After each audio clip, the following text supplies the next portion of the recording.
Bismillahirrahmanirrahim. Assalamualaikum warahmatullahi wabarakatuh.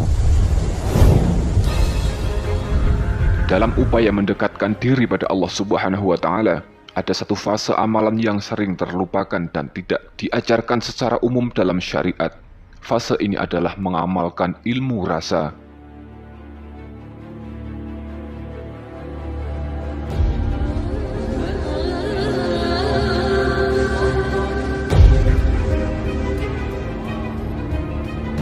Sahabat muslim yang dicintai Allah, pernah tidak kalian memiliki perasaan yang ingin sekali ada orang lain yang ikut merasakan apa yang kalian rasakan? Saat jatuh cinta pada seseorang, pastinya kalian mengharap pujaan hati membalas dengan perasaan yang sama. Tahukah kalian kalau perasaan yang kalian rasakan adalah warisan dari perasaan alam semesta? Alam semesta ini seperti menyimpan cinta pada kita, dan sudah seharusnya kita mencintai dengan perasaan yang sama. Karena sebaliknya, kalau kita tidak berlaku cinta pada alam semesta, hal ini akan menjadi bahaya besar bagi kita. Apa yang kita rasakan adalah bahasa alam yang hendak menyampaikan sesuatu kepada kita. Ketika pesan dari rasa itu tersampaikan secara utuh kepada kita, di titik inilah kita mendapatkan ilmu hakikat, hingga ilmu ma'rifatullah, di mana Allah Subhanahu wa Ta'ala dapat dibahasakan menggunakan cara berbagi rasa kepada manusia dalam menyampaikan pesan. Sehingga kita mengenal Allah Subhanahu wa Ta'ala melalui satu rasa yang sama. Orang-orang saleh yang telah bermakrifat atau mengenal Allah pasti pernah melalui fase mengenal Allah dengan rasa. Konsep sederhana ilmu ini seperti merasakan apa yang alam semesta rasakan. Misalnya rasa cinta, kasih, dan rasa sayang adalah suatu rasa yang alam semesta wariskan kepada manusia. Dalam syariat Islam, ilmu rasa memang tidak mendapatkan bab khusus sebagai suatu cara yang wajib dilakukan setiap muslim. Karena ilmu ini termasuk ilmu tinggi yang membutuhkan kesiapan bagi hamba yang menerimanya. Tetapi dalam semua riwayat-riwayat Islam, para kekasih Allah secara keseluruhan pasti mengalami amalan ilmu rasa yang kita bahas ini. Tidak terkecuali Rasulullah sendiri. Dalam sebuah hadis yang diriwayatkan Imam Muslim dari Aisyah, dikatakan bahwa Rasulullah Muhammad SAW senantiasa mengingat Allah atau berzikir dalam setiap keadaan. Dalam hadis lain diriwayatkan, Nabi SAW bersabda, "Kalau aku membaca Subhanallah, Alhamdulillah, La ilaha illallah, dan Allahu Akbar, maka bacaan-bacaan itu lebih aku sukai daripada mendapatkan kekayaan sebanyak apa yang ada di bawah sinar matahari." Hadis riwayat Muslim. Hadis ini memastikan bahwa Rasulullah menghayati zikirnya dengan rasa atau menggunakan ilmu rasa, sehingga membuat beliau lebih menyukai nikmat zikirnya dibanding harta kekayaan apapun di dunia. Riwayat-riwayat yang sama seperti ini juga banyak kita jumpai dari orang-orang saleh yang memastikan mereka semua dapat merasakan nikmatnya berzikir kepada Allah Subhanahu wa Ta'ala. Setiap hamba yang sudah mendapatkan nikmatnya dalam berzikir, tentunya karena ia sudah merasakannya. Ilmu rasa menjadi media ilmu yang tak mungkin dicapai akal.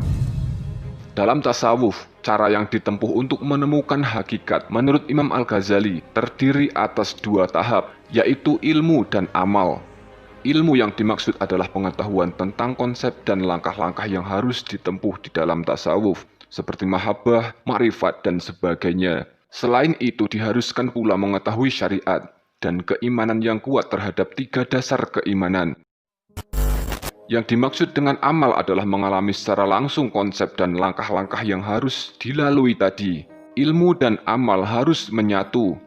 Kesan ini terlihat pada pernyataan Imam Al-Ghazali bahwa para sufi adalah orang-orang yang memiliki pengalaman langsung, bukan orang-orang yang hanya berbicara tanpa pernah mengalaminya. Dalam tasawuf, pencarian ilmu hakikat tidak akan tercapai dengan pengetahuan saja, tapi harus dengan pengalaman atau merasakannya secara langsung. Pengalaman inilah yang dimaksud dengan ilmu rasa atau merasakan apa yang alam semesta rasakan. Secara sederhana, keterangan Imam Al-Ghazali dapat dijelaskan sebagai berikut. Ilmu diibaratkan seseorang yang mengetahui buah kurma enak rasanya, dan amal adalah pengetahuan setelah ia mencicipi dengan pengalaman memakan buah kurma itu. Seseorang belum akan mengetahui rasa manis dan harumnya buah kurma sebelum dirinya benar-benar mengalaminya sendiri dengan mencicipi rasanya. Sebaliknya, orang yang hanya berbicara buah kurma rasanya enak tanpa pernah merasakannya, seolah-olah apa yang dibicarakan tidak mendasar pada pengetahuan yang otentik. Walaupun secara umum yang dibicarakan adalah riwayat yang akarnya sahih, yang benar-benar dialami orang-orang saleh sebelumnya. Tahap pengetahuan yang hanya sebatas bersumber dari menurut ini dan menurut itu pernah dianggap tidak memberi kepuasan oleh Imam Al-Ghazali.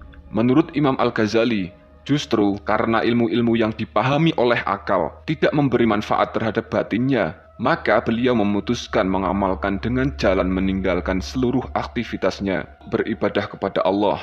Setelah berhasil, beliau menulis kitab besar yang diberi nama Ihya Ulumuddin. Pada keterangan Imam Al-Ghazali ini bisa disimpulkan bahwa akal hanya sebatas kecil sebagai media tersampainya ilmu. Selaras dengan majas Jalaluddin Rumi, taruhlah akal di bawah kakimu sebagai tangga menuju langit, karena di alam rasa, akal tidak mampu menjangkau informasi dengan lebih baik secara hakikat. Ilmu rasa sendiri sebenarnya adalah pencapaian seseorang dari mengamalkan ilmu tertentu, bukan suatu teori syariat. Maka di dalam syariat tidak dijelaskan tentang ilmu rasa. Sebaliknya, ilmu-ilmu yang ada di syariat yang diajarkan kepada kita sebenarnya bertujuan supaya mencapai pengalaman atau merasakan secara langsung, yang disebut juga kalam hakikat atau ilmu hakikat. Salah satu cara mencapai kalam rasa adalah dengan berzikir terus-menerus dalam keadaan apapun seperti yang dilakukan Rasulullah dalam riwayat yang kita kutip di atas. Ada dua zikir yang perlu diamalkan, yaitu zikir lisan dan zikir hati. Zikir lisan seperti termasuk wirid setelah sholat yang diucapkan dengan bersuara melalui lisan. Dan zikir hati bisa dilakukan dalam keadaan apapun, seperti sambil bekerja, berjalan, duduk, dan berdiri. Zikir hati sering juga diamalkan sebagai zikir nafas. Cara ini dilakukan dengan mengucapkan zikir dalam hati yang dibarengi dengan keluar masuknya nafas. Allah Subhanahu wa Ta'ala berfirman, "Dan sebutlah nama Rabb-Mu dalam hatimu dengan merendahkan diri dan rasa takut dan tidak mengeraskan suara di waktu pagi dan petang. Dan janganlah kamu termasuk orang-orang yang lalai." Al-Quran, Surah Al-A'raf ayat 205. Wallahu a'lam bishawab. Wassalamualaikum warahmatullahi wabarakatuh.